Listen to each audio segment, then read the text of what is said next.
Nominated in the category of roof foam under 40,000 square feet for 2023 is West Roofing Systems for the Elyria Foundry in Elyria, Ohio. The Foundry is a collection of buildings and additions created over the last century. Built without drainage calculations, flow rates, and projected water volumes, all the water from 4 roof sections was collecting on one lower roof, creating a large, unplanned catch basin or pit with insufficient drainage.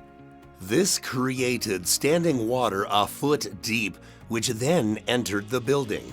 To eliminate this problem, the team from West rerouted the 4 water routes with new downspouts, new gutters, and creatively built a wall and dormer on one roof section that redirected water away from the pit. The pit, surrounding walls, the new wall, and the dormer all received spray foam and elastomeric coating.